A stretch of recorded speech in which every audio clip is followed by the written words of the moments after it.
दोस्तों, अगर आप IC38 एग्ज़ाम की तैयारी कर रहे हैं तो इस प्लेलिस्ट में दिए हुए सारे के सारे वीडियोस को आप डेफिनेटली चेकआउट करें। इस प्लेलिस्ट का जो लिंक है मैंने आपको कमेंट में और साथ ही साथ डिस्क्रिप्शन में दे रखा है। आइए दोस्तों, शुरुआत करता हूँ पहले सवाल से। इनमें से कौन सी स्थिति में व्यक्ति को बीमा करने की योग्य स्थिति को नकारात्मक रूप से प्रभाव करेगी? यानी कि इनमें से कौन सा व्यक्ति अगर आपके पास आता है तो आप उसको बीमा देने से पहले सोचोगे। सवाल में 4 ऑप्शंस दिए हैं। दैनिक व्यायाम, प्रतिबंधित मादक द्रव्यों का सेवन, आलसी स्वभाव, टाल-मटोल का स्वभाव। तो दोस्तों, यहाँ पे जो सही जवाब है वो है प्रतिबंधित मादक द्रव्यों का सेवन करने वाला व्यक्ति, यानी कि जो व्यक्ति ड्रग एडिक्ट है या ड्रग्स का सेवन करता है, आप उसको जो है बीमा नहीं देंगे। अगले सवाल पे चलते हैं। अमृता गर्भवती है। उसने एक मियादी बीमा कवर के लिए आवेदन किया है। नीचे दिया गया कौन सा विकल्प बीमा लेखक द्वारा अमृता को बीमा उपलब्ध कराने के लिए सबसे अच्छा विकल्प होगा? सबसे अधिक संभावित विकल्प को चुनें। ऐसा भी कई बार होता है दोस्तों कि जब कोई इंश्योरेंस लेने आता है, हो सकता है वो बीमार व्यक्ति हो या फिर गर्भवती हो इस केस में, तो ऐसे में क्या हम उन्हें इंश्योरेंस देने से मना कर सकते हैं? डेफिनेटली कर सकते हैं। बट अब आपको देखना है कि इन चारों ऑप्शन में से कौन सा सबसे अच्छा ऑप्शन रहेगा। ऑप्शन दिया है: 1, सामान्य दरों पर स्वीकृति, 2, अतिरिक्त प्रीमियम के साथ स्वीकृति, 3, प्रस्ताव को अस्वीकार करना, 4, प्रतिबंधात्मक क्लॉज के साथ स्वीकृति। तो दोस्तों, इसका जो सही जवाब होगा ऑप्शन 4 होगा, प्रतिबंधात्मक क्लॉज के साथ स्वीकृति। यहाँ पे आप ये कर सकते हैं कि उनसे कह सकते हैं कि इंश्योरेंस कवर तो हम आपको देंगे, पर गर्भावती के दौरान अगर कोई कॉम्प्लिकेशंस आती हैं, उस कारण से अगर डेथ होता है तो उसको जो है कवर नहीं किया जाएगा। तो ये इस तरह का जो है प्रतिबंधात्मक क्लॉज के साथ आप जो है इस प्रपोजल को स्वीकृति कर सकते हैं। अगले सवाल पे चलते हैं। निम्नलिखित में से कौन सा बीमा प्रस्ताव जिसकी गैर चिकित्सीय बीमा लेखन के अंतर्गत पात्र होने की कम संभावना है? यानी कि अगर आपको इस तरह के 4 प्रस्ताव आते हैं तो किसमें से जो है आप किसी भी हाल में इस व्यक्ति को तो गैर चिकित्सीय यानी कि नॉन मेडिकल इंश्योरेंस जो है आप देंगे ही नहीं। यानी कि कई बार ऐसा होता है कि जब व्यक्ति जवान रहता है, उसकी बीमारियां होने की चांसेस बहुत कम होती हैं, तो हम उनसे बिना मेडिकल कराए जो है इंश्योरेंस दे देते हैं। बट बहुत सारे केसेस ऐसे भी आते हैं जहाँ पे इनको तो भाई मेडिकल कराएंगे, उसके बाद ही इंश्योरेंस कवर देंगे। तो आपको बताना है इनमें से कौन सा ऐसा व्यक्ति है जिसका तो आप डेफिनेटली जो है मेडिकल करा के रहेंगे। ऑप्शन दिया है: 1, सविता, जिसकी उम्र 26 वर्ष है, सॉफ्टवेयर इंजीनियर के रूप में IT कंपनी में कार्यरत है। 2, महेश, उम्र 50 वर्ष, एक कोयले की खान में कार्यरत है। 3, सतीश, उम्र 28 वर्ष, एक बैंक में कार्यरत है जिसके 1 करोड़ की बीमा कवर के लिए आवेदन किया है। 4, प्रवीण, उम्र 30 वर्ष, एक डिपार्टमेंटल स्टोर में कार्यरत है, 10 वर्ष की अवधि वाले एंडोमेंट बीमा योजना के लिए आवेदन किया है। तो दोस्तों, जाहिर सी बात है कि जो 50 वर्ष का व्यक्ति, एक तो उसका एज इतना ज़्यादा है और दूसरा जो है वो कोयले की खान में काम करता है, जिस कारण से कई सारे जो है हेल्थ कॉम्प्लिकेशंस होने के चांसेस हैं। तो इनका तो डेफिनेटली जो है आप मेडिकल करा के रहेंगे। अगले सवाल पे चलते हैं। शीना पुराने मधुमेह रोग से पीड़ित है। उसने एक बीमा योजना के लिए आवेदन किया है। इस मामले में बीमा लेखक द्वारा बीमा लेखन के लिए डैश का उपयोग किए जाने की सबसे अधिक संभावना है। सबसे उपयुक्त विकल्प चुनें। तो दोस्तों, आप यहाँ पे देख रहे हैं कि जिस व्यक्ति का इंश्योरेंस कराना है उसको ऑलरेडी मधुमेह यानी डायबिटीज़ की बीमारी है। तो ऐसे में जो है बीमा लेखक या फिर अंडरराइटर क्या करेगा, किस तरह से डिसाइड करेगा? ऑप्शन दिया है: 1, निर्णय विधि, 2, संख्यात्मक विधि, 3, उपरोक्त में से कोई भी विधि नहीं क्योंकि मधुमेह जैसी बीमारी में बीमा लेखन प्रक्रिया में प्रमुख भूमिका नहीं निभाती है, 4, उपरोक्त में से कोई भी विधि नहीं क्योंकि मधुमेह के मामलों में सीधे नकार किया जाता है। तो दोस्तों, इसका जो सही जवाब है वो है निर्णय विधि। दोस्तों, मैं हाल ही में एक वीडियो देख रहा था जहाँ पे वो सजेस्ट कर रहे थे कि अगर आपको कोई भी IC38 एग्ज़ाम में क्वेश्चन एंड आंसर्स आए तो उसमें जो सबसे बड़ा आंसर है उसको जो है आप करेक्ट माने। तो अगर इस तरह के आप एडवाइस के साथ इस एग्ज़ाम को देने जा रहे हैं तो मैं आपको सतर्क कर देना चाहता हूँ कि कोई भी एग्ज़ाम जो है लेने वाला व्यक्ति है वो सोच समझ के एग्ज़ाम को जो है डिज़ाइन करता है। वो देखना चाहता है कि आपको कॉन्सेप्ट समझ में आए हैं नहीं। तो दोस्तों, इस वीडियोस या फिर ये जो प्लेलिस्ट मैं आपको सजेस्ट कर रहा हूँ, इसमें सारे कॉन्सेप्ट्स जो हैं आपके क्लियर होने वाले हैं। आप इस तरह के जो है ऑप्शंस जो कि लोग आपको कहते हैं कि जो है BB में जो है उसी में टिक करते जाओ और आप पास हो जाओगे, इस चीज़ों में जो है आप नहीं फंसेंगे और आप जो है क्लियर कॉन्सेप्ट्स के साथ जो है ना केवल एग्ज़ाम क्लियर करेंगे बल्कि एक अच्छे इंश्योरेंस एजेंट भी फ्यूचर में बन पाएंगे। नेक्स्ट सवाल पे चलता हूँ।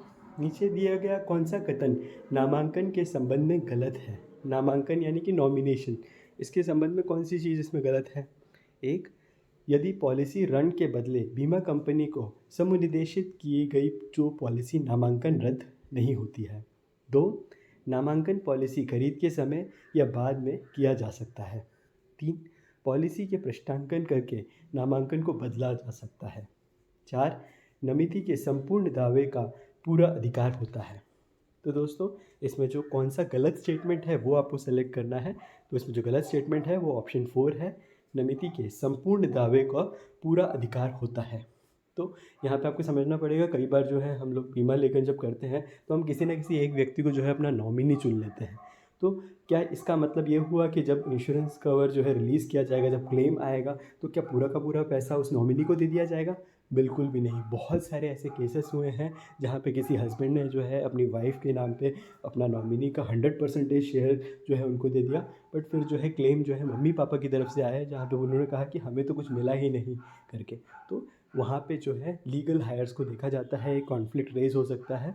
इसका एक तोड़ भी है, MWPA एक्ट जिसे कहते हैं, मैरिड वुमेन प्रोटेक्शन एक्ट। अगर आप किसी भी व्यक्ति को जो है अगर आप पॉलिसी इशू करते हैं MWPA एक्ट के तहत, तो उसमें क्या होता है दोस्तों कि जो भी इंश्योरेंस कवर का जो भी क्लेम मिलता है उसका पूरा का पूरा हक जो है मैरिड वुमेन यानी कि उनकी जो है पत्नी को होता है।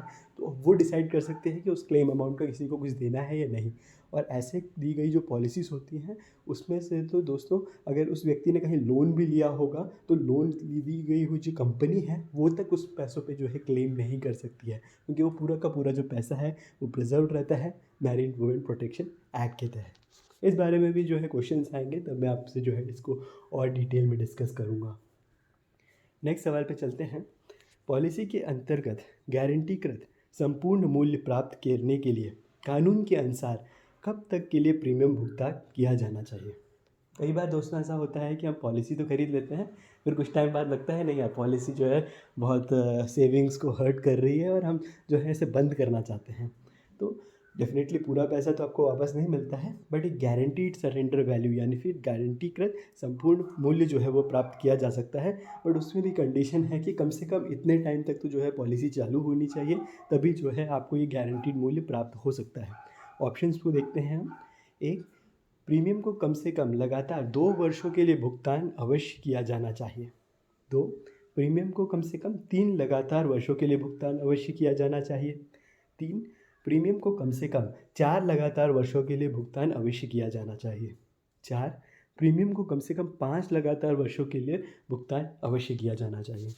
तो दोस्तों ये जानकारी जो है ये तो पॉलिसी डॉक्यूमेंट में ही दी रहती है कि कम से कम इतने साल अगर आप पॉलिसी को चलाएंगे तो ही आपको गारंटीड सरेंडर वैल्यू यानी कि गारंटीकृत संपूर्ण मूल्य मिलता है।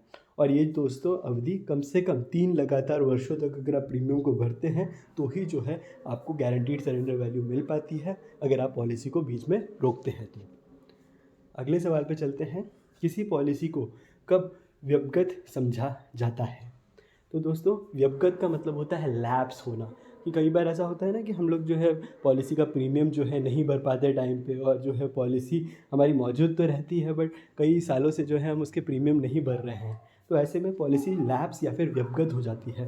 तो यही सवाल पूछा गया है कि इसी पॉलिसी को कब व्यवगत समझा जाता है। ऑप्शन दिए हैं। एक, अगर देय तिथि को प्रीमियम भुगतान नहीं किया जाता है। 2, अगर देय तिथि से पहले प्रीमियम भुगतान नहीं किया जाता है। 3, अगर रियायती अवधि के में भी प्रीमियम भुगतान नहीं किया जाता है। 4, अगर पॉलिसी को समर्पण किया जाता है। तो दोस्तों इसका जो सही जवाब है वो है अगर रियायती अवधि में भी प्रीमियम भुगतान नहीं किया जाता है। आइए दोस्तों इस कॉन्सेप्ट को हम अच्छे से समझ लेते हैं। होता यह है दोस्तों कि अगर मान लेते हैं किसी व्यक्ति को जो है इस महीने की 10 तारीख को जो है प्रीमियम भरना था, अब इस बंदे ने जो है प्रीमियम भरा नहीं, तो क्या उसी समय क्या पॉलिसी लैप्स या फिर व्यवगत हो जाएगी? जी नहीं। क्या करती है कंपनी, ग्रेस पीरियड देती है जिसको हम लोग रियायती अवधि भी कहते हैं।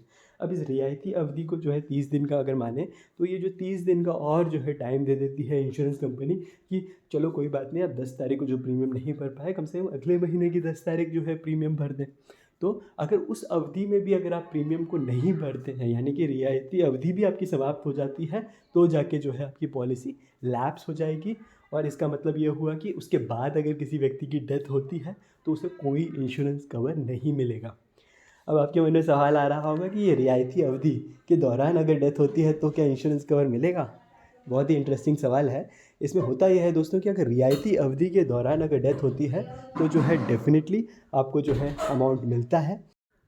तो इसमें होता ये है कि जो भी आपका महीने का जो प्रीमियम अमाउंट ड्यू था उस ड्यू अमाउंट को जो है आपके क्लेम अमाउंट में से माइनस कर दिया जाता है और बाकी का पूरा अमाउंट जो है दोस्तों रिलीज़ कर दिया जाता है आपके नॉमिनी को। आइए दोस्तों अब अगले सवाल पे चलते हैं। नीचे दिया गया कौन सा कथन बीमा पॉलिसी की रियायती अवधि के संबंध में सही है? तो आपको यहाँ पे बताना है ये जो 4 स्टेटमेंट है इसमें रियायती अवधि यानी कि ग्रेस पीरियड के बारे में कौन सा स्टेटमेंट सही है। ऑप्शन दिया है यहाँ पे, 1 रियायती अवधि की मानक सीमा 1 महीने है, 2 रियायती अवधि की मानक सीमा 30 दिन है, 3 रियायती अवधि की मानक सीमा 1 महीने या 30 दिन है, 4 रियायती अवधि की मानक सीमा 1 महीने या 31 डेज है। तो दोस्तों इसका जो सही जवाब है वो है ऑप्शन 4 कि एक तरफ से आप ये 1 महीना में कह सकते हैं या 31 डेज इसका ग्रेस पीरियड होता है, रियायती अवधि होती है। अब इस रियायती अवधि के बाद भी अगर आप जो है प्रीमियम नहीं भरेंगे तो डेफिनेटली आपकी जो पॉलिसी है वो लैप्स हो जाएगी। आइए दोस्तों अब अगले सवाल पे चलते हैं। अगर पॉलिसी धारक देय तिथि के प्रीमियम भुगतान नहीं करता है और रियायती अवधि के दौरान मर जाता है तो ऐसे में क्या होगा? दोस्तों ये सिचुएशन तो मैंने अभी हाल ही में आपसे डिस्कस किया था, तो आप मुझे लगता है इसका सही जवाब दे पाएंगे। आइए हम लोग ऑप्शंस देख लेते हैं। ऑप्शन है 1, बीमा कंपनी देय तिथि तक प्रीमियम भुगतान ना होने के कारण पॉलिसी को अमान्य करके पर विचार करेगी और इसलिए दावे को अस्वीकार कर देगी। 2, बीमा कंपनी दावे को भुगतान करेगी और पिछले बकाया प्रीमियम को माफ़ कर देगी। 3, बीमा कंपनी बकाया प्रीमियम को घटाने के बाद दावे को भुगतान करेगी। 4, बीमा कंपनी ब्याज के साथ बकाया प्रीमियम को घटाने के बाद दावे को भुगतान करेगी। ब्याज बैंक की बचत ब्याज दर 2% अधिक ली जाएगी। तो दोस्तों इसका जो सही जवाब है वो है कि बीमा कंपनी बकाया प्रीमियम को घटाने के बाद बाकी का जो दावे का अमाउंट है उसको भुगतान कर देगी। अगले सवाल पे चलते हैं। बीमा पॉलिसी के लिए बीमा अधिनियम 1938 की डैश के तहत नामांकन की अनुमति दी जाती है, यानी नॉमिनेशन फैसिलिटी जो है अगर आप देखें बीमा अधिनियम को 1938 की उसकी कौन सी धारा में ये लिखा गया है नामांकन के बारे में? ऑप्शन है 1 धारा 10, 2 धारा 38, 3 धारा 39, 4 धारा 45। तो दोस्तों इसका जो सही जवाब है वो है ऑप्शन 3 धारा 39 में दिया हुआ है नामांकन के बारे में। अगले सवाल पे चलते हैं। बीमा कंपनी द्वारा इनमें से कौन से बदलाव की अनुमति दी जाएगी?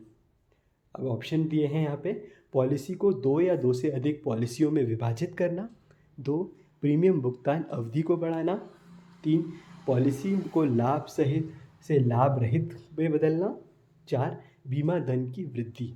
तो दोस्तों इसका जो सही जवाब ये है कि जो नीचे के 3 ऑप्शन हैं उसके लिए कभी भी अनुमति नहीं दी जाएगी, बट ये ज़रूर हो सकता है पॉलिसी को 2 या 2 से अधिक पॉलिसियों में जो है विभाजित जरूर किया जा सकता है। अगले सवाल पे चलते हैं। निम्नलिखित दस्तावेजों में से कौन सा विकल्प बीमा कंपनी और बीमा धारक के बीच हुई अनुबंध का साक्ष्य है कि कब हम लोग जो है कह सकते हैं कि हाँ इस बंदी का जो है हम लोगों ने इंश्योरेंस कराया था उसका प्रूफ क्या है, ये पूछा गया है। तो ऑप्शन दिए हैं, 1 प्रस्ताव पत्र, 2 पॉलिसी दस्तावेज, 3 विवरण पुस्तिका, 4 दावा पत्र। तो दोस्तों इसका जो सही जवाब है वो है पॉलिसी दस्तावेज या पॉलिसी डॉक्यूमेंट। कि अगर कल आपको किसी ने पूछा कि ये बताइए आपने इंश्योरेंस कराया है, तो आप जो है अपना बीमा दस्तावेज सामने रखेंगे, पॉलिसी दस्तावेज सामने रखेंगे, जिससे कि आप प्रूव कर पाएंगे कि हाँ देखिए हमारा जो है इंश्योरेंस जो है मौजूद है। अब जो है अगर इनकेस कुछ होता है तो हम क्लेम कर पाएंगे इस डॉक्यूमेंट को दिखा के। अगले सवाल पे चलते हैं। अगर किसी पॉलिसी दस्तावेज के विवरण के लिए जटिल भाषा का प्रयोग किया जाता है और इससे कोई अस्पष्टता उत्पन्न होती है तो आम तौर पर कैसे समझा जाएगा? कई बार आप देखेंगे पॉलिसी डॉक्यूमेंट को लिखा इस तरह से जाता है कि आम आदमी उसे समझ नहीं पाता है, और इसीलिए मैं आप लोगों को रिकमेंड करूंगा कि फ्यूचर निवेश करके एक चैनल है जहां पे जितने भी इंश्योरेंस प्लान हैं उसको काफ़ी सिंपल लैंग्वेज में समझाया गया है, जिससे कि जो व्यक्ति पॉलिसी बेच रहा है या ख़रीद रहा है वो उसकी जो छोटी छोटी बातों को भी अच्छे से समझ पाए। उसका भी लिंक जो है मैं आपको कमेंट बॉक्स और डिस्क्रिप्शन में दे दूँगा, वहाँ जाके डेफिनेटली उस चैनल को सब्सक्राइब करें। आपको फ्यूचर में जो है काफ़ी काम आने वाला है। और भी नए नए कंटेंट्स उस चैनल पे आते रहते हैं।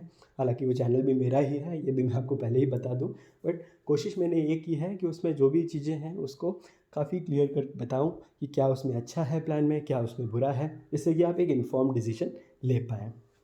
तो आइए दोस्तों, हम लोग जो है ऑप्शंस देख लेते हैं इसका। ऑप्शन 1 है बीमा धारक के पक्ष में, 2 बीमा कंपनी के पक्ष में, 3 पॉलिसी के अमान्य घोषित कर दिया जाएगा और बीमा कंपनी को ब्याज के साथ बीमा धारक को प्रीमियम वापस करने के लिए कहा जाएगा, 4 पॉलिसी को अमान्य घोषित कर दिया जाएगा और बीमा कंपनी को किसी भी ब्याज के बिना बीमा धारक को प्रीमियम वापस करने के लिए कहा जाएगा। तो दोस्तों, क्लियर कट लिखा हुआ है यहाँ पे अधिनियम में कि अगर पॉलिसी डॉक्यूमेंट में कुछ ऐसी बातें की लिखी गई है जो कि आम आदमी को समझ नहीं आती है, जिससे कि जो है क्लैरिटी नहीं मिलती, यानी कि अस्पष्टता उत्पन्न होती है, तो ऐसे में अगर कोई मुकदमा होता है तो बीमा धारक के पक्ष में जो है रिजल्ट सुनाया जाएगा। कभी भी ऐसा नहीं होगा कि इंश्योरेंस कंपनी के जो है हिस्से में मुकदमे का रिजल्ट आए। नेक्स्ट सवाल पे चलते हैं। उस विकल्प को चयन करें जो पॉलिसी दस्तावेज का सबसे अच्छा वर्णन करता है। कि पॉलिसी दस्तावेज क्या होता है ये पूछा जाए तो इन चारों में से आप किसको जो है सेलेक्ट करेंगे। ऑप्शन है 1, यह बीमा अनुबंध का साक्षी है, 2, ये कंपनी में बीमा पॉलिसी खरीदने की बीमा धारक व्यक्ति द्वारा व्यक्त की गई रुचि का साक्ष्य है, 3, यह बैंक, ब्रोकर और अन्य संस्था जैसे चैनल भागीदारों का व्यवहार करते समय बीमा कंपनी द्वारा पालन की जाने वाली नीति का साक्ष्य है, 4, यह प्रथम प्रीमियम के भुगतान पर बीमा कंपनी द्वारा जारी की गई एक पावती पर्ची है। तो दोस्तों, इसका जो सही जवाब है वो है यह बीमा अनुबंध का साक्ष्य है। अनुबंध का मतलब क्या होता है? कॉन्ट्रैक्ट। ये मेरे और जो मेरी इंश्योरेंस कंपनी के बीच में जो कॉन्ट्रैक्ट है उस कॉन्ट्रैक्ट का प्रूफ है ये बीमा या पॉलिसी दस्तावेज। अगले सवाल पे जाते हैं। नीचे दिए गया कौन सा कथन सही है ये आपको चुनना है। ऑप्शन है 1, प्रस्ताव पत्र की स्वीकृति इस बात का प्रमाण है कि पॉलिसी अनुबंध शुरू हो गया है, 2, प्रीमियम की स्वीकृति इस बात का प्रमाण है कि पॉलिसी शुरू हो गई है, 3, प्रथम प्रीमियम रसीद इस बात का प्रमाण है कि पॉलिसी अनुबंध शुरू हो गया है, 4, प्रीमियम उद्धरण इस बात का प्रमाण है कि पॉलिसी अनुबंध शुरू हो गया है। तो अगर आपसे कोई पूछे कि कब आपकी पॉलिसी अब जो है चालू हो चुकी है, कह पाएंगे कौन सी डॉक्यूमेंट आपके हाथ में जब लगता है तो आप कह सकते हैं हाँ, तो जो है मेरा इंश्योरेंस जो है चालू हो चुका है, यानी कि अब कल से अगर मुझे कुछ होता है तो मैं कवर्ड हूँ। तो क्या आपको प्रस्ताव पत्र अगर आता है तो क्या आपकी पॉलिसी चालू होती है? बिल्कुल नहीं। जब तक कि आपका प्रथम प्रीमियम रिसीप्ट आपके हाथ में नहीं आ जाता कि आपका जो है पहला प्रीमियम अमाउंट है वो आपने दिया है उसका रिसीप्ट आपको मिल जाए, तो आप जो है कह सकते हैं कि अब जो है आपकी पॉलिसी अनुबंध शुरू हो गई है, यानी कि अब कल से आप कवर्ड हैं।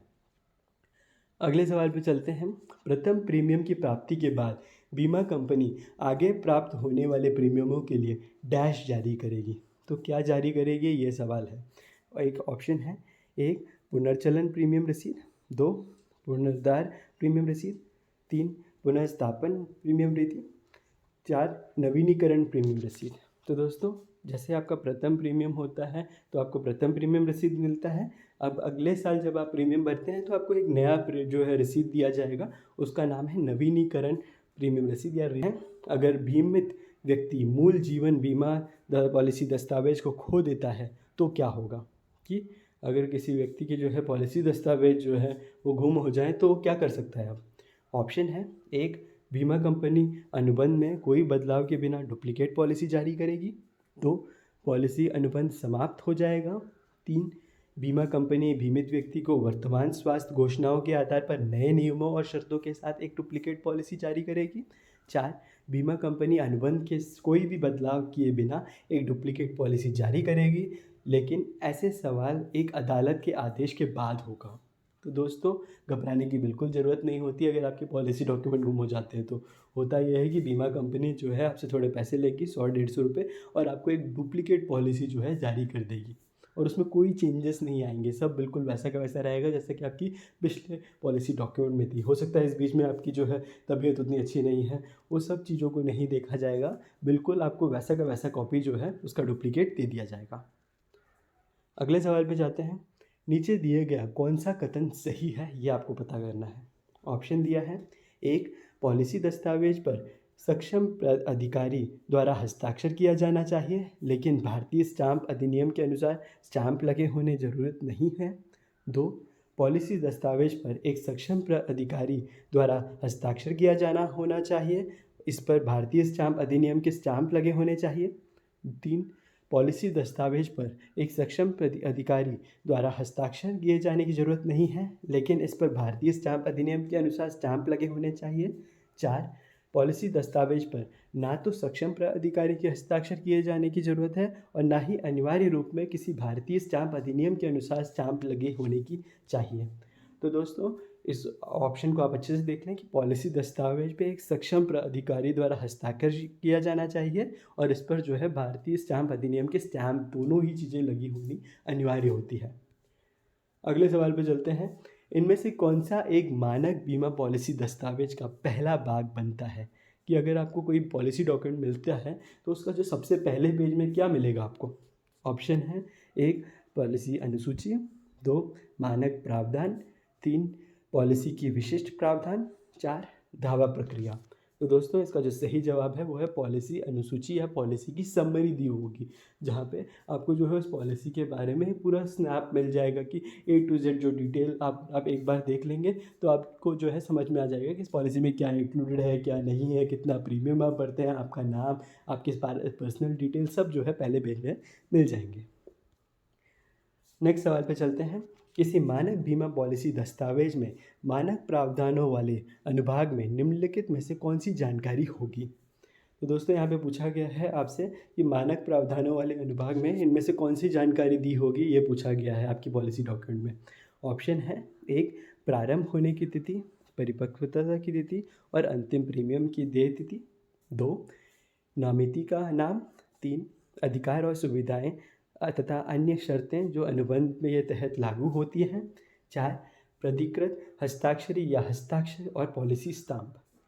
तो दोस्तों इसका जो सही जवाब है ऑप्शन 3 है, अधिकार और सुविधाएं और अन्य शर्तें जो अनुबंध के तहत लागू होती हैं, ये दिया होता है।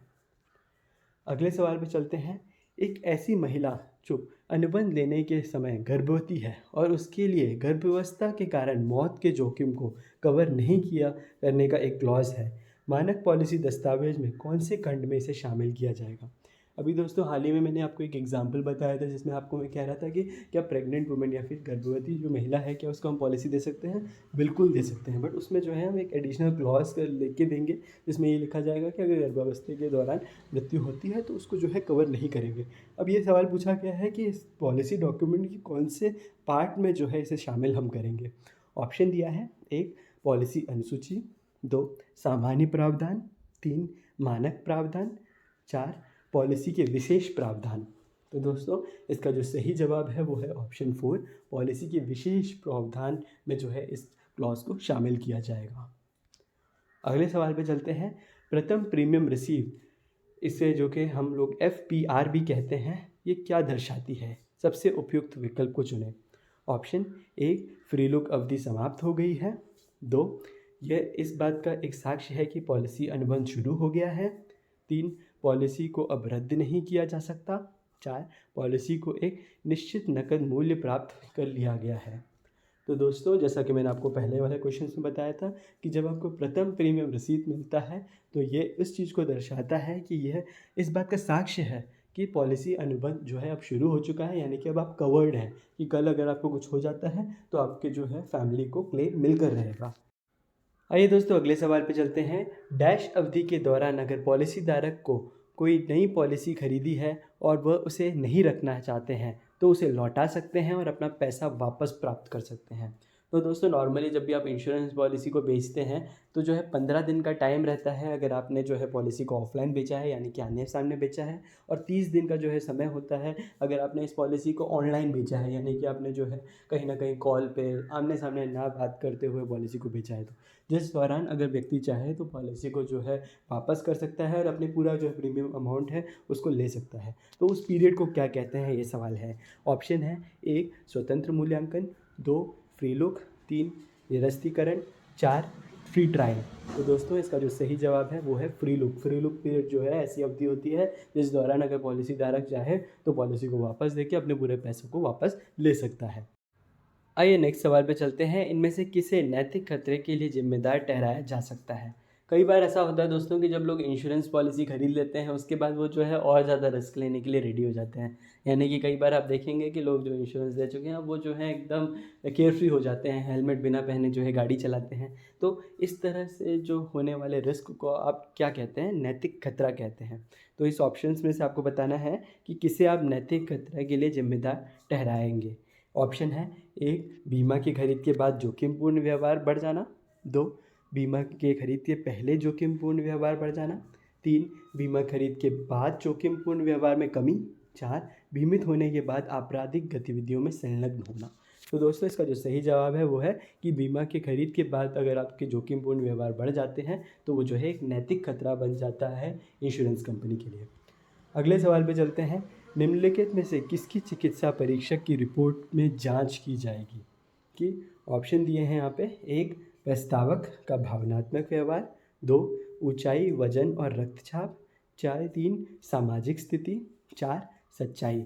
तो दोस्तों मेडिकल टेस्ट अगर आप करते हैं तो इन सब चीज़ों का तो रिपोर्ट नहीं मिलेगा आपको, जो है खाली ऑप्शन 2 का रिपोर्ट मिलेगा कि ऊंचाई कितनी है, वजन कितना है, रक्तचाप कितना है, ये सब जो है आपको पता चल सकता है। बाकी चीज़ें तो जो है आपको आमने सामने मिल के या उनके आस पड़ोस में जो है अगर आप इंक्वायरी करते हैं तो जाके मिल पाती है।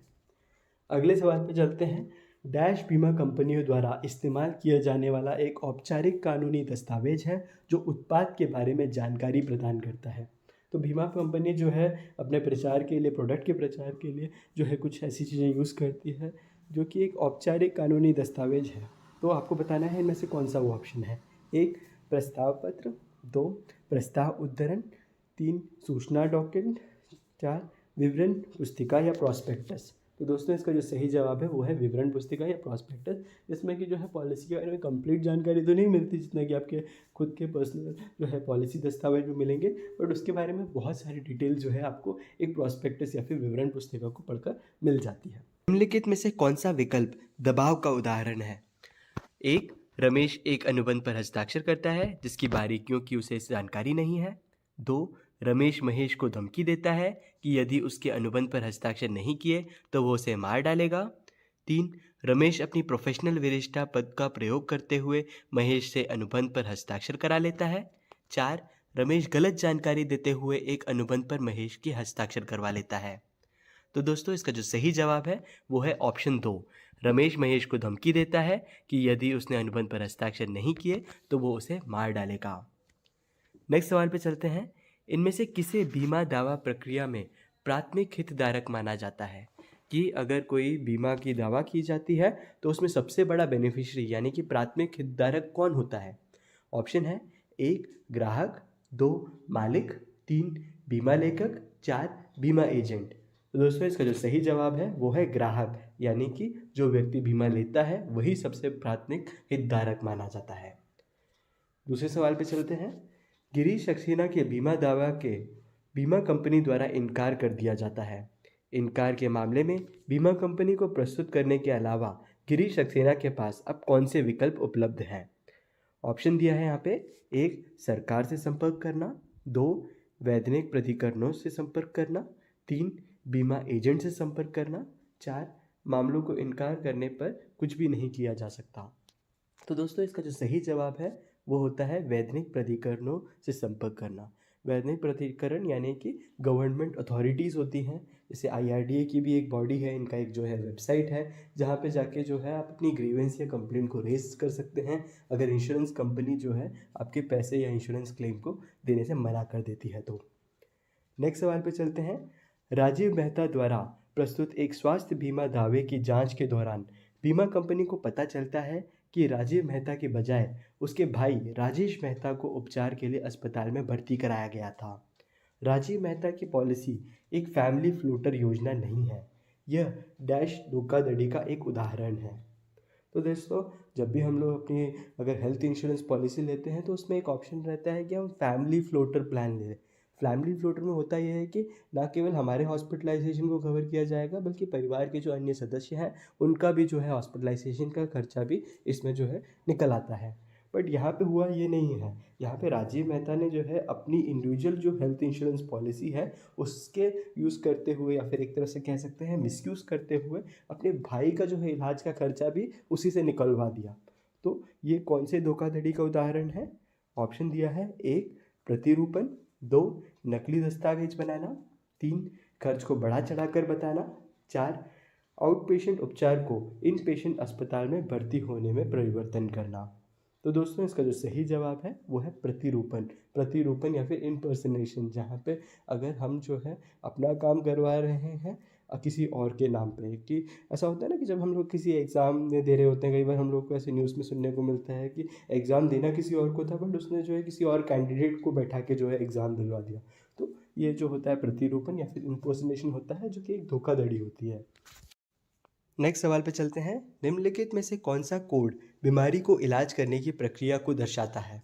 ऑप्शन दिया है यहाँ पे: 1 ICD, 2 DCI, 3 CPT, 4 PCT। तो दोस्तों, इसका जो सही जवाब है वो है CPT। नेक्स्ट सवाल पे चलते हैं। एक अस्पताल में भर्ती होने के खर्चों की पॉलिसी के संबंध में नीचे दिया गया कौन सा कथन सही है? ऑप्शन दिया है यहाँ पे: 1 केवल अस्पताल में भर्ती होने के खर्चों को कवर किया जाता है, 2 अस्पताल में भर्ती होने के साथ साथ अस्पताल में भर्ती करने से पहले और उनके बाद के खर्चों को कवर किया जाता है, 3 अस्पताल में भर्ती होने के साथ साथ अस्पताल में भर्ती करने से पहले और बाद के खर्चों को कवर किया जाता है, और बीमा धारक की मृत्यु होने की स्थिति में परिवार के सदस्यों को एकमुश्त राशि प्रदान की जाती है, 4 अस्पताल में भर्ती होने के खर्चों के पहले वर्ष को कवर किया जाता है और अस्पताल में भर्ती करने के पहले और बाद के खर्चों को दूसरे वर्ष में कवर किया जाता है, अगर पहला वर्ष दावा मुक्त रहता है तो दोस्तों, इसका जो सही जवाब है वो है ऑप्शन 2 कि अस्पताल में भर्ती होने के साथ साथ भर्ती में पहले और बाद के खर्चों को भी यहाँ पे कवर किया जाता है। नेक्स्ट सवाल पे चलते हैं। स्वास्थ्य बीमा में उपलब्ध कैशलेस सेवा के संबंध में नीचे दिया गया कौन सा कथन सही है? कई जगह आप जो है हेल्थ इंश्योरेंस पॉलिसी में खासतौर से देखेंगे कि यहाँ पे जो है कैशलेस सेवा का जो है मेंशन किया जाता है। तो उसका क्या मतलब होता है? ऑप्शन है: यह इलेक्ट्रॉनिक भुगतानों को बढ़ावा देने के लिए बीमा कंपनी द्वारा शुरू की गई एक पर्यावरण अनुकूल गो ग्रीन पहल है, ताकि प्रत्यक्ष नकद नोटों को प्रसार को कम किया जा सके और पेड़ों को बचाया जा सके। 2 बीमा धारक को निःशुल्क सेवा प्रदान की जाती है और कोई नकद भुगतान नहीं किया जाता, क्योंकि सरकार द्वारा एक विशेष योजना के तहत बीमा कंपनी को भुगतान किया जाता है। 3 बीमित व्यक्ति द्वारा किए जाने वाले भुगतान केवल इंटरनेट बैंकिंग या कार्ड के माध्यम से होने के कारण, क्योंकि बीमा कंपनी द्वारा नकद राशि को स्वीकार नहीं किया जाता है। 4 बीमा धारक भुगतान नहीं करते हैं, बीमा कंपनी अस्पताल में सीधे बिल को निपटारा करती है। तो दोस्तों, यहाँ पे आप समझिए कि जहाँ पे भी कैशलेस सेवा का मेंशन हो तो उसमें होता ये है कि जो पेशेंट होता है उससे पैसे नहीं लिए जाते, डायरेक्टली जो लाइफ इंश्योरेंस कंपनी है या हेल्थ इंश्योरेंस कंपनी है इस केस में, वो जो है बिल को पे कर देती है। तो ऑप्शन 4 इसमें करेक्ट है। बीमा धारक भुगतान नहीं करता है, बल्कि बीमा कंपनी अस्पताल के साथ सीधे बिल को जो है निपटारा कर देती है। नेक्स्ट सवाल पे चलते हैं। स्वास्थ्य बीमा के अस्पताल के संबंध में PPN का सही पूर्ण रूप क्या है? कि PPN का फुल फॉर्म यहाँ पे पूछा गया है। 1 public preferred network, 2 preferred provider network, 3 public private network, 4 provider professional network. तो दोस्तों, इसका जो सही जवाब है वो है ऑप्शन 2 प्रिफर्ड प्रोवाइडर नेटवर्क। अब ये प्रिफर्ड प्रोवाइडर नेटवर्क क्या होता है? आप देखेंगे दोस्तों कि ऐसे बहुत सारे हॉस्पिटल्स होते हैं हर एक हेल्थ इंश्योरेंस कंपनी के साथ जिनका टाई अप होता है। तो अगर कोई भी बीमारी होती है तो हमें कहा जाता है कि आप उसी जो हॉस्पिटल्स जो कि आपकी सिटी में मौजूद हैं, जिनका टाई अप है आपके हेल्थ इंश्योरेंस प्लान के साथ, वहाँ पे जाके जो है उपचार कराएं, तो उन कंपनीज़ या फिर उन हॉस्पिटल्स को जो है हम लोग प्रेफर्ड प्रोवाइडर नेटवर्क या फिर पीपीएन के नाम से जानते हैं। नेक्स्ट सवाल पे चलते हैं। नीचे दिए गया कौन सा कथन गलत है, ये पहचानना है हमें। ऑप्शन दिया है, एक नियोक्ता अपने कर्मचारियों के लिए एक समूह पॉलिसी ले सकता है। 2, एक बैंक अपने ग्राहकों के लिए समूह पॉलिसी ले सकता है। 3, एक दुकानदार अपने ग्राहकों के लिए एक समूह पॉलिसी ले सकता है। 4, नियोक्ता अपने कर्मचारियों के लिए ली गई एक समूह पॉलिसी को कर्मचारियों के परिवार के सदस्यों को भी शामिल करने को बढ़ाया जा सकता है। तो दोस्तों यहाँ पे बात की गई है समूह पॉलिसी या फिर ग्रुप इंश्योरेंस की। तो ग्रुप इंश्योरेंस के बारे में अगर आप देखें तो इसमें से कौन सा स्टेटमेंट आपको गलत लगता है? तो जाहिर सी बात है कि जो तीसरा स्टेटमेंट है वो गलत है कि एक दुकानदार अपने ग्राहकों के लिए समूह पॉलिसी ले सकता है। बिल्कुल नहीं ले सकता, क्योंकि आप देखें कि बाकी जितने भी यहाँ पे उदाहरण दिए हुए हैं, यहाँ पे एक ओनर और एम्प्लॉय का जो है रिलेशन दिख रहा है कहीं ना कहीं। तो ऐसा तो हो नहीं सकता कि दुकानदार जो है अपने ग्राहकों के लिए जो है पॉलिसी खरीद ले, तो ऐसा होता नहीं है। तो ऑप्शन 3 जो है वो गलत है। नेक्स्ट, IRDA के दिशा निर्देशों के अनुसार व्यक्तिगत स्वास्थ्य पॉलिसियों के नवीनीकरण के लिए डैश की अनुग्रह अवधि को अनुमति दी गई है कि IRDA के अनुसार जो है अगर कोई किसी भी व्यक्ति की व्यक्तिगत स्वास्थ्य पॉलिसी है, यानी कि इंडिविजुअल हेल्थ इंश्योरेंस पॉलिसी है, और उसको वो रिन्यू कराना चाहते हैं, तो उसका जो इंटरेस्ट है वो कितने टाइम के अंदर अंदर जो है वो जो है उसे रिन्यू करा सकते हैं। ऑप्शन है 1, 15 दिन, 2, 30 दिन, 3, 45 दिन, 4, 60 दिन। तो दोस्तों इसका जो सही जवाब है वो है 15 दिन। तो 15 दिन के अंदर अंदर जो है इसका नवीनीकरण कराया जाना चाहिए। नेक्स्ट सवाल पे चलते हैं। हालांकि अस्पताल में भर्ती होने के पहले खर्चों के लिए कवर की अवधि अलग अलग बीमा कंपनी के मामले में अलग अलग होगी और ये पॉलिसी की निर्धारित होती है। सबसे आम कवर अस्पताल में भर्ती होने के डैश के लिए होता है। तो दोस्तों यहाँ पे जो सवाल पूछा गया है कि अगर किसी का भी हॉस्पिटलाइजेशन होता है तो ऐसे केसेस में सबसे आम कवर अस्पताल में भर्ती होने का कितने दिन का होता है? तो इसका जो सही जवाब है वो है 30 दिन का होता है। कि आप सभी जानते हैं कि जितना भी जो दिन होते हैं, कितने दिन के लिए जो है आपकी हेल्थ को जो है कवर करेगी एक हेल्थ इंश्योरेंस कंपनी, तो नॉर्मली आप देखेंगे 30 दिन का जो होता है हॉस्पिटलाइजेशन के खर्चों को कवर किया जाता है। नेक्स्ट, IRDA पॉलिसी धारकों के हित संरक्षण विनियम 2002 अनुसार जीवन बीमा पॉलिसी के तहत दावे को भुगतान या उस विवाद सभी प्रासंगिक कागजात और आवश्यक स्पष्टीकरण प्राप्त होने की तिथि से डैश के भीतर बताया जाएगा। तो दोस्तों IRDA के नियम के अनुसार अगर कोई भी इंश्योरेंस क्लेम होता है या फिर कोई विवाद हो जाता है, यहाँ पे मान लेते हैं कि इंश्योरेंस कंपनी कहती है कि हम जो है क्लेम नहीं देंगे और हमें लगता है कि हमें क्लेम मिलना चाहिए, तो ऐसे केसेस में जब हम लोग कोई भी केस फाइल करते हैं तो कितने दिन के अंदर अंदर जो है हमें उसका स्पष्टीकरण मिल जाना चाहिए नियमों के अनुसार? तो ऑप्शन दिया है 1, 7 दिन, 2, 15 दिन, 3, 30 दिन, 4, 30 दिन, 45 डेज। तो इसका जो सही जवाब है दोस्तों वो है 30 दिन। 30 दिन के अंदर अंदर जो है हमें इसका स्पष्टीकरण जो है प्राप्त हो जाता है। नेक्स्ट, नीचे बीमित व्यक्ति के मृत्यु की स्थिति में सभी लाभार्थियों द्वारा सामान्य मृत्यु दावे के प्रस्तुत किए जाने वाले दस्तावेजों को एक सूची दी गई है। बेमेल चुनिए कि केवल दुर्घटना मृत्यु के मामले में अतिरिक्त दस्तावेज के रूप में प्रस्तुत किया जाना आवश्यक है। तो दोस्तों आप जानते हैं कि जब भी किसी व्यक्ति की डेथ होती है तो बहुत सारे ऐसे डॉक्यूमेंट्स होते हैं जो कि हमें इंश्योरेंस कंपनी को जमा करने होते हैं। तो यहाँ पे सवाल में पूछा गया है कि अगर किसी व्यक्ति की दुर्घटना के अंतर्गत जो है मृत्यु हुई है तो ऐसे में कौन सा जो है एक डॉक्यूमेंट है जो कि आवश्यक रूप में होना चाहिए? ऑप्शन है 1, तहकीकात की रिपोर्ट, 2, दावा पत्र, 3, दफन या दाह संस्कार का प्रमाण पत्र, 4, अस्पताल का प्रमाण पत्र। तो दोस्तों इसका जो सही जवाब है वो है तहकीकात की रिपोर्ट होनी ज़रूरी है, क्योंकि जब भी कोई एक्सीडेंट वाला केस होता है तो उसका जो है पूरा इंक्वायरी बैठता है, FIR होता है, तो उसका जो रिपोर्ट है वो भी शामिल होगा तो ही जो है क्लेम दिया जाता है। बाकी रही बात कि अस्पताल हो या फिर दफन या दाह संस्कार का प्रमाण पत्र तो हर किसी को मिल जाता है, बट एक्सीडेंट के केस में जो है ये तहकीकात की रिपोर्ट भी होनी ज़रूरी है। सवाल है, शंकर ने एक 10 वर्षीय यूनिट लिंक्ड बीमा योजना खरीदी है। अगर पॉलिसी परिपक्व होने से पहले उसकी मृत्यु हो जाती है तो इनमें से क्या भुगतान किया जाएगा? ऑप्शन है 1, बीमा धन या फंड मूल्य जो भी कम हो, 2, बीमा धन या फंड मूल्य जो भी अधिक हो। 3, भुगतान किए गए प्रीमियम बैंक की बचत जमा राशि की तुलना में 2% अधिक ब्याज दर की दर के साथ वापस किया जाएगा। 4, संपूर्ण मूल्य। तो दोस्तों इसका जो सही जवाब है वो है कि बीमा धन या फंड मूल्य जिसमें जो अधिक हो वो दिया जाएगा। अब यूनिट लिंक्ड इंश्योरेंस पॉलिसी क्योंकि मार्केट में जो है पैसे को निवेश करती है, तो हो सकता है कि फंड मूल्य की जो अमाउंट है वो 11 लाख हो, वहीं पे अगर जो बीमा कवर है वो केवल 10 लाख है। तो ऐसे केस में जो फंड मूल्य क्योंकि ज़्यादा अमाउंट है वो जो है रिलीज़ कर दिया जाएगा। आइए दोस्तों नेक्स्ट सवाल पे चलते हैं।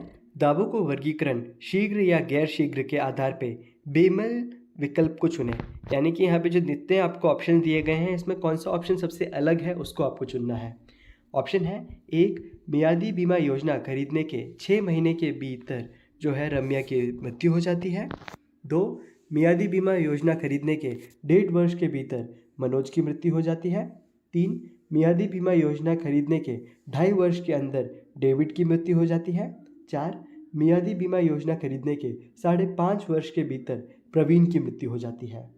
तो दोस्तों इसका जो सही जवाब है वो होगा ऑप्शन 4, मियादी बीमा योजना खरीदने के 5.5 वर्ष के बाद जो है प्रवीण की मृत्यु हो जाती है। आप देखेंगे ऊपर दिए गए तीनों ऑप्शंस में जो है मृत्यु 3 वर्ष के अंदर अंदर होती है, तो ये जो होती हैं शीघ्र मृत्यु की क्राइटेरिया में आती हैं। वहीं पे 3 वर्ष के बाद जितनी भी मृत्यु होते हैं वो जो होते हैं गैर शीघ्र के क्राइटेरिया में आते हैं। इसलिए इन चारों ऑप्शन में से सबसे अलग ऑप्शन जो है ऑप्शन 4 कहलाएगा। नेक्स्ट सवाल पे चलते हैं। नीचे दिए गए कौन से मृत्यु दावे को एक शीघ्र मृत्यु दावे में माना जाएगा। ऑप्शन दिए हैं। 1, अगर पॉलिसी अवधि के 3 वर्षों के भीतर बीमा धारक की मृत्यु हो जाती है। 2, अगर पॉलिसी अवधि के 5 वर्षों के भीतर बीमा धारक की मृत्यु हो जाती है। 3, अगर पॉलिसी अवधि के 7 वर्षों के भीतर बीमा धारक की मृत्यु हो जाती है। 4, अगर पॉलिसी अवधि के 10 वर्षों के भीतर बीमा धारक की मृत्यु हो जाती है। तो दोस्तों इसका जो सही जवाब है वो है ऑप्शन 1 कि अगर पॉलिसी अवधि के 3 वर्षों के भीतर अगर किसी की मृत्यु होती है तो वो जो है शीघ्र मृत्यु माना जाएगा, वरना बाकी जितनी भी मृत्यु होते हैं अगर 3 वर्ष के बाद होते हैं तो गैर शीघ्र में आते हैं। नेक्स्ट सवाल पे चलते हैं। एक कार दुर्घटना में प्रवीण की मृत्यु हो गई। लाभार्थी मृत्यु दावे के लिए दस्तावेज प्रस्तुत करते हैं। नीचे दिए गए स्वे दस्तावेजों के एक अतिरिक्त दस्तावेज है जो स्वाभाविक मौत के तुलना में दुर्घटना मृत्यु के मामले में प्रस्तुत किया जाना आवश्यक है। ठीक इसी तरह का एक सवाल अभी मैंने रिसेंटली आपके साथ डिस्कस किया था। तो आप देखें कि इसमें से ऐसा कौन सा डॉक्यूमेंट है जो कि दुर्घटना में हुई मृत्यु के कारण में जो है बहुत ही इंपॉर्टेंट है। 1, दफन या दाह संस्कार का प्रमाण पत्र। 2, इलाज करने वाले चिकित्सक का प्रमाण पत्र। 3, नियोक्ता का प्रमाण पत्र। 4, तहकीकात का रिपोर्ट। तो दोस्तों इसका जो ऑप्शन 4 है वो सही जवाब है। तहकीकात की रिपोर्ट जो है सबसे इम्पॉर्टेंट होती है अगर दुर्घटना में मृत्यु होती है तो। नेक्स्ट सवाल पे चलते हैं। महेश ने गंभीर बीमारी राइडर के साथ एक जीवन बीमा पॉलिसी खरीदी है। उसने करण के पक्ष में पॉलिसी का पूर्ण समुनिर्देशन दिया हुआ है। महेश को दिल का दौरा पड़ता है और गंभीर बीमारी राइडर के तहत 50,000 रुपये का एक दावा उत्पन्न होता है। इस मामले में भुगतान किसे किया जाएगा। तो जैसे आप देख सकते हैं दोस्तों, महेश ने जो है समुदेशन का पूरा जो भी अमाउंट मिलता है इस पॉलिसी से उसका पूरा जो हकदार होता है वो करण को बनाया है। तो यहाँ पे जाहिर सी बात है कि अगर कोई गंभीर बीमारी हो जाती है और उसके चलते जो है उन्हें 50,000 रुपये की राशि अगर रिलीज़ भी की जाती है तो वो जो है करण के नाम पे जो है रिलीज़ की जाएगी, ना कि महेश के। नेक्स्ट सवाल पे चलते हैं। निम्नलिखित में से कौन सा केस जीवन बीमा कंपनी द्वारा अस्वीकृत या स्थगित किए जाने की संभावना है। ऑप्शन दिए हैं। 1, 18 वर्षीय स्वस्थ व्यक्ति। 2, एक मोटा व्यक्ति। 3, एड्स से पीड़ित व्यक्ति। 4, गृहिणी जिसकी अपनी कोई आय नहीं है। तो इसका जो दोस्तों सही जवाब है ऑप्शन 3, एड्स से पीड़ित व्यक्ति की जो बीमा की अगर कोई भी क्लेम होती है उसको रिजेक्ट होने के चांसेस ज़्यादा होते हैं। नेक्स्ट, निम्नलिखित में से कौन सा नैतिक जोखिम का एक उदाहरण है। तो नैतिक जोखिम क्या होता है ये मैं इसका जो है आपको पूरा डिस्क्रिप्शन दूंगा। पहले हम लोग ऑप्शन देख लेते हैं। 1, स्टंट करने के दौरान स्टंट कलाकार की मौत हो जाती है। 2, अत्यधिक मात्रा में शराब पीने वाला व्यक्ति क्योंकि वह बीमा धारक है। 3, प्रीमियम भुगतान के चूक करने वाला बीमा धारक। 4, पॉलिसी दस्तावेजों को झूठी जानकारी देने वाला प्रस्तावक। तो दोस्तों यहाँ पे नैतिक जोखिम की बात की गई है। कई बार ऐसा होता है दोस्तों कि जब हम लोग जो है हेलमेट पहनते हैं तो हम लोग और ज़्यादा सेफ फील करते हैं, इसलिए और ज़्यादा तेज़ी से गाड़ी चलाते हैं, जो कि गलत बात है। ठीक इसी तरह से कुछ लोग होते हैं जो कि उन्होंने जीवन इंश्योरेंस पॉलिसी ले रखी होती है, इसलिए अब वो ज़्यादा रिस्क लेने के लिए जो है रेडी रहते हैं। तो यहाँ पे जो है दूसरा एग्जांपल अगर आप देखेंगे तो वहाँ पे एक व्यक्ति, क्योंकि वो बीमा धारक है इसलिए और ज़्यादा क्वांटिटी में जो है वो शराब पीने लगता है, तो वो जो है एक नैतिक जोखिम का उदाहरण है। नेक्स्ट सवाल पे चलते हैं। चिकित्सा बीमा लेखन के आनुवंशिकता इतिहास का महत्व क्यों दिया जाता है? कि जब भी हम लोग जो है हेल्थ इंश्योरेंस पॉलिसी खरीदते हैं तो हमारे पेरेंट्स के बारे में पूछा जाता है कि कहीं मम्मी पापा में से किसी को डायबिटीज़ तो नहीं था या ब्लड प्रेशर का कोई इशू तो नहीं है। तो ये क्यों पूछा जाता है? ऑप्शन दिया है। 1, अमीर माता पिता के बच्चे स्वस्थ होते हैं। 2, कुछ बीमारियां माता पिता से संतानों में जा सकती है। 3, गरीब माता पिता के बच्चे कुपोषण के शिकार होते हैं। 4, पारिवारिक परिवेश एक महत्वपूर्ण कारक होता है। तो दोस्तों इसका सही जवाब है दूसरा वाला, कि अमीरी गरीबी से नहीं, कुछ बीमारियां होती ही ऐसी हैं जो कि माता पिता से डायरेक्टली जो है संतानों में आ जाती है। नेक्स्ट सवाल पे चलते हैं। इनमें से कौन सा विकल्प बीमा कंपनी के बीमा लेखक की भूमिका को दर्शाता है? कि बीमा लेखक यानी कि अंडरराइटर जो होता है उसका क्या रोल होता है, ये पूछा गया है। 1, दावों की कार्यवाही करना। 2, जोखिमों की स्वीकार्यता के संबंधित निर्णय लेना। 3, उत्पाद डिज़ाइन आर्किटेक्ट। 4, ग्राहक संपर्क प्रबंधक। तो दोस्तों यहाँ पे आपको समझना पड़ेगा बीमा लेखक या अंडरराइटर क्या करता है। जो भी इंश्योरेंस एजेंट जानकारी देता है कि एक व्यक्ति के बारे में कि इसकी एज इतनी है, ये स्मोकिंग करता है, ये हो सकता है माइन में काम करता है, तो ये सारी जानकारियों को एक बीमा लेखक जो है पढ़ता है और डिसाइड करता है कि इस व्यक्ति को क्या मैं इंश्योरेंस पॉलिसी देनी चाहिए या नहीं देनी चाहिए। तो जोखिमों की स्वीकार्यता संबंधी निर्णय लेने का काम जो होता है वो एक बीमा लेखक का काम होता है। नेक्स्ट सवाल पे चलते हैं। इनमें से कौन सा बीमा लेखन का निर्णय नहीं होता है? कि एक बीमा लेखक यहाँ पे निर्णय नहीं लेता। ऑप्शन है। 1, मानक दरों पर जोखिम स्वीकृति। 2, जोखिम का अस्वीकरण। 3, जोखिम का स्थगन। 4, दावा अस्वीकरण।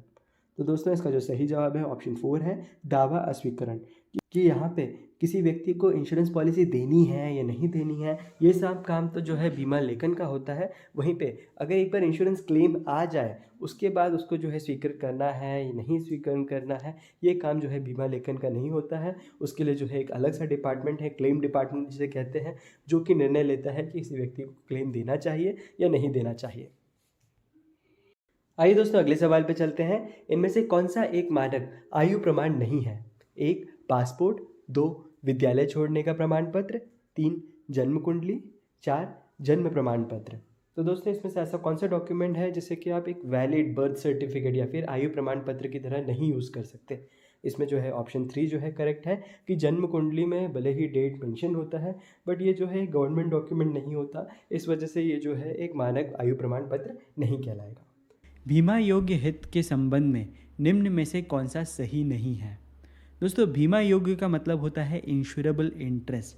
इंश्योरेबल इंटरेस्ट या फिर बीमा योग्य हित से अगर आप मैं एग्जांपल में बताऊं कि आपका इंश्योरेबल इंटरेस्ट हमेशा आपकी जो नज़दीकी चीज़ें होती हैं उस पर रहती है। जैसे कि मान लेते हैं आपके घर के ऊपर आप जो है इंश्योरेंस कराते हैं, आपकी गाड़ी के ऊपर इंश्योरेंस कराते हैं, कई बार बच्चों के ऊपर या फिर बीवी के ऊपर भी जो है आप इंश्योरेंस कराते हैं। बट कभी भी आपने क्या अपने पड़ोसी की कार के ऊपर इंश्योरेंस कराया है? जी नहीं। ठीक उसी तरह से क्या आप अपने दोस्त का इंश्योरेंस कराते हैं? जी नहीं, क्योंकि वहाँ पर जो है आपका बीमा योग्य हित मौजूद नहीं रहता है। तो ये जो 4 ऑप्शंस दिए हैं उनमें से आपको बताना है कि कौन सा ऐसा है जिसमें आपका जो है बीमा योग्य हित मौजूद नहीं है। ऑप्शन है। 1, अपने पुत्र के लिए पिता द्वारा बीमा पॉलिसी लेना। 2, पति पत्नी द्वारा एक दूसरे के लिए बीमा लेना। 3, मित्रों द्वारा एक दूसरे के लिए बीमा लेना।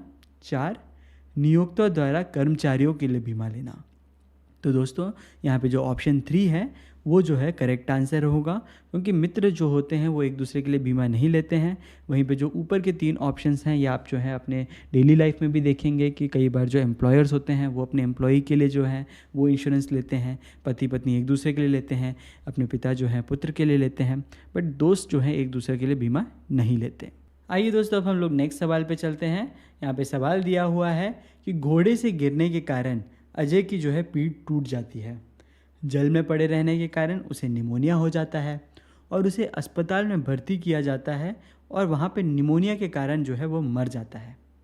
तो दोस्तों इस सवाल में आपसे पूछा गया है कि उनकी मृत्यु का सबसे नज़दीकी कारण क्या है वो पता लगाएं।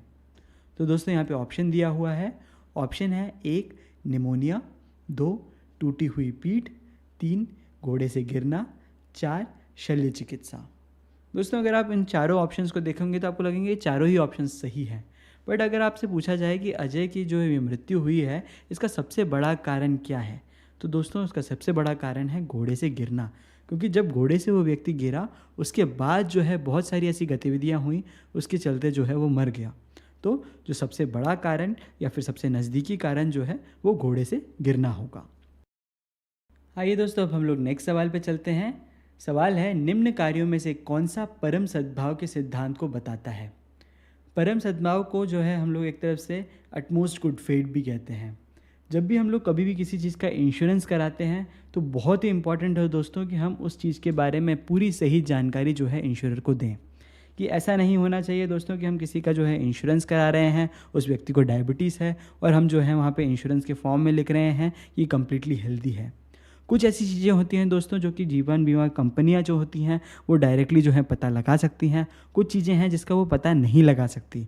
बट इसका ये मतलब नहीं कि जिस चीज़ का पता वो नहीं लगा सकती उसको जो है हम आगे आके नहीं बताएं। जैसे कि अगर मान लेते हैं कोई व्यक्ति सिगरेट पीता है और वो जो है वहाँ पे मेंशन ना करे तो हो सकता है जीवन बीमा कंपनी जो है उस समय ना पता लगा पाए। बट जब क्लेम का वक्त आता है तो इस चीज़ का खुलासा होकर रहता है और उस समय जो है क्लेम मिलने में प्रॉब्लम होती है। तो दोस्तों यहाँ पे सवाल में पूछा गया है, निम्न कार्यों में से कौन सा परम सद्भाव के सिद्धांत को बताता है। ऑप्शन है 1 बीमा प्रस्ताव फॉर्म में ज्ञात चिकित्सा स्थितियों के बारे में नहीं बताना, 2 बीमा प्रस्ताव फॉर्म में ज्ञात महत्वपूर्ण तथ्यों का खुलासा नहीं करना, 3 बीमा प्रस्ताव फॉर्म में ज्ञात महत्वपूर्ण तथ्यों का खुलासा करना, 4 समय पर प्रीमियम भुगतान करना। तो दोस्तों इसका जो ऑप्शन 3 है वो करेक्ट आंसर है, बीमा प्रस्ताव फॉर्म में ज्ञात महत्वपूर्ण तथ्यों का खुलासा करना। नेक्स्ट सवाल पर चलते हैं, HLV की धारणा किसने आविष्कार की थी। ऑप्शन दिया है यहाँ पे doctor Martin Luther King, 2 Warren Buffett, 3 professor Huebner, 4 George Soros. दोस्तों ह्यूमन लाइफ वैल्यू या फिर HLV का जो कॉन्सेप्ट है ये हमें इसे पता करने में मदद करता है कि एक व्यक्ति को कितने इंश्योरेंस कवर की आवश्यकता है, और इसका आविष्कार दोस्तों प्रोफेसर ह्यूबनर ने किया था। दोस्तों सवाल है, अप्रत्याशित घटनाओं से सुरक्षा की दृष्टि में आप इनमें से किसे सुझाएंगे। ऑप्शन है बीमा, 2 बैंक FD जैसे लेन देन संबंधी उत्पाद, 3 शेयर, 4 ऋण पत्र।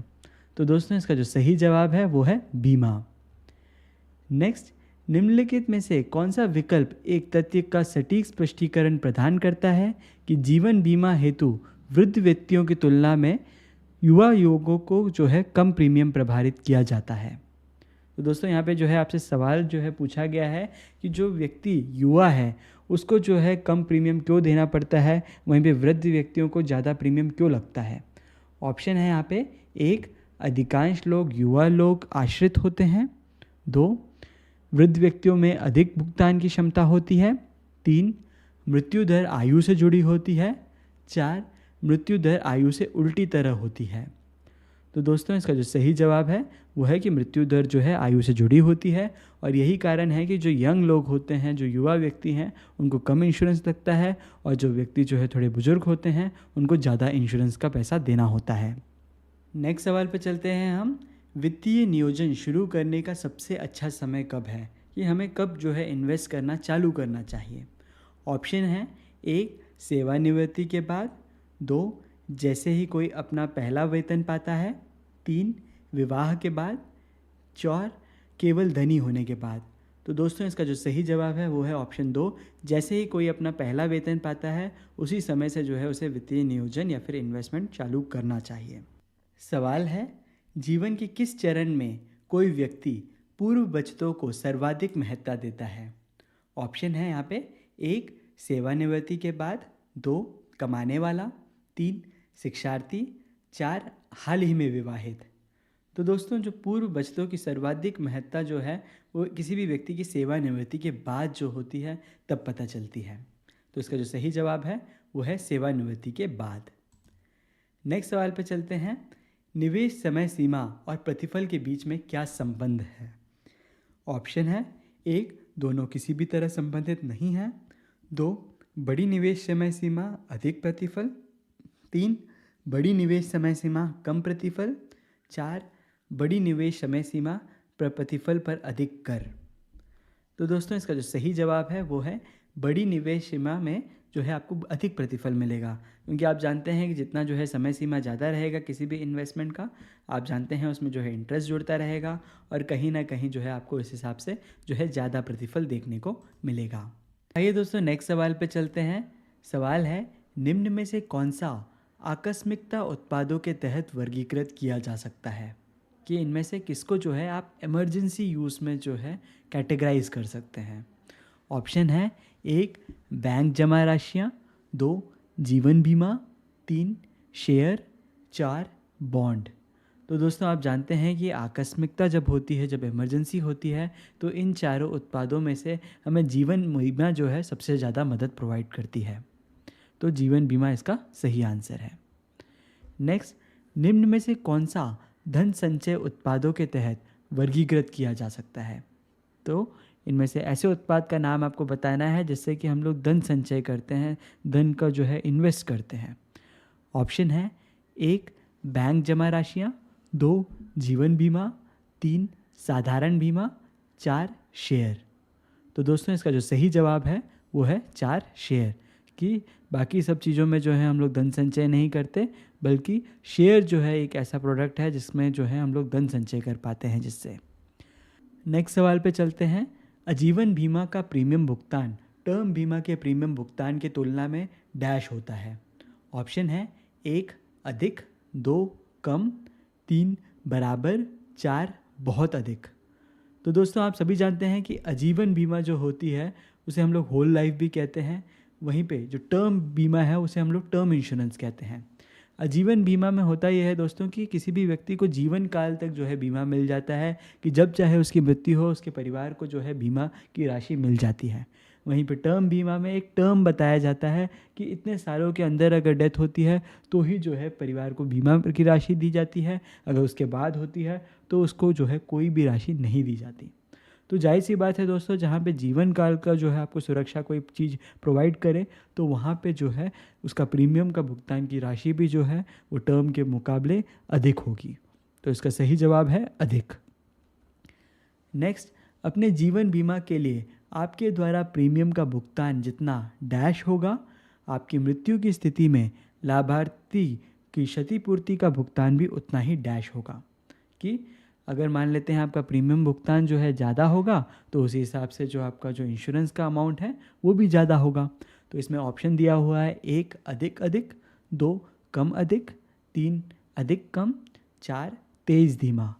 तो दोस्तों इसका जो सही जवाब है वो होगा अधिक अधिक, क्योंकि प्रीमियम भुगतान जितना ज़्यादा होगा उतना ही जो है क्षतिपूर्ति का भुगतान भी अधिक होगा। नेक्स्ट, जीवन बीमा उत्पाद का प्राथमिक उद्देश्य क्या होता है, कि हम लोग जीवन बीमा क्यों लेते हैं। 1, कर में छूट मिलने के लिए। 2, सुरक्षित निवेश के अवसर के लिए। 3, व्यक्ति के उत्पादक क्षमताओं के आर्थिक मूल्य के नुकसान के संरक्षण के लिए। 4, धन संचय के लिए। तो दोस्तों इसका जो सही जवाब है वो है ऑप्शन 3, व्यक्ति की उत्पादक क्षमताओं के आर्थिक मूल्य के नुकसान के लिए हम लोग संरक्षण के लिए जो है जीवन बीमा लेते हैं। यानी कि अगर किसी व्यक्ति की कल मृत्यु हो जाती है तो वो जो है आगे काम नहीं कर पाता, और आगे जब काम नहीं कर पाता तो उसको जो है कोई इनकम नहीं आती। और दोस्तों इसी लॉस को जो है कवर करने का काम जो है जीवन बीमा करती है। इसलिए इसका जो ऑप्शन 3 है वो करेक्ट आंसर है, कि व्यक्ति के उत्पादक क्षमताओं के आर्थिक मूल्य के नुकसान के लिए संरक्षण के लिए हम लोग जो है जीवन बीमा कराते हैं। नेक्स्ट, निम्नलिखित में से किसे एक मियादी पॉलिसी खरीदने को सबसे अच्छी सलाह दी जाएगी। ऑप्शन है 1, एक ऐसा व्यक्ति जिसे बीमा अवधि के अंत में पैसे की ज़रूरत है। 2, एक ऐसा व्यक्ति जिसे बीमा की ज़रूरत है और उसके पास एक उच्च बजट है। 3, एक ऐसा व्यक्ति जिसे बीमा की ज़रूरत है लेकिन बजट कम है। 4, एक ऐसा व्यक्ति जिसे एक बीमा उत्पाद की ज़रूरत है जो उच्च लाभ देता हो। तो दोस्तों इसका जो सही जवाब है ऑप्शन 3 रहेगा, क्योंकि यहाँ पे जो है एक ऐसे व्यक्ति की जो है हम जीवन बीमा को दे रहे हैं जिसका बजट बहुत कम है। और आप सभी जानते हैं कि मियादी पॉलिसी जो होती है उसका प्रीमियम जो है बहुत ही कम रहता है, बहुत ही कम राशि में जो है आपको एक बहुत बड़ा जो है जीवन बीमा मिल जाता है। इसका कारण ये रहता है कि इसके बाद में जो है जैसे मैच्योरिटी पे इस पे कोई पैसा वापस नहीं मिलता। और यही कारण है कि मियादी पॉलिसी जो है प्योर रिस्क पॉलिसी कहलाती है, कि यहाँ पे जो है इनकेस अगर किसी व्यक्ति की जो है मृत्यु होती है तो जो है जीवन बीमा की राशि दी जाएगी, अन्यथा जो है उनको कुछ नहीं मिलेगा। नेक्स्ट, एंडोमेंट बीमा योजना के संबंध में नीचे दिया गया कौन सा कथन सही है? ऑप्शन है 1, इसमें केवल एक मृत्यु लाभ का घटक होता है। 2, इसमें केवल उत्तरजीविता लाभ का घटक होता है। 3, इसमें मृत्यु लाभ और उत्तरजीविता दोनों में घटक होता है। 4, ये एक मियादी योजना के समान है। दोस्तों, एंडोमेंट बीमा योजना जो होती है ज़िंदगी के साथ भी और ज़िंदगी के बाद भी वाले टर्म को जो है पूरी तरह से सेटिस्फाई करती है, क्योंकि आप देखेंगे कि इसमें अगर इनकेस व्यक्ति की मृत्यु हो जाती है तो भी पैसा मिलता है, वहीं पे अगर पॉलिसी जो है आगे चलती है और उसका पॉलिसी टर्म ख़त्म होने के बाद मैच्योरिटी का वक्त जब आता है या फिर उत्तरजीविता का जब वक्त आता है तब भी जो है वो आपको लाभ देकर जाती है। नेक्स्ट, इनमें से कौन सा एंडोमेंट बीमा योजना का एक उदाहरण है? ऑप्शन है 1, बंधक मोचक योजना।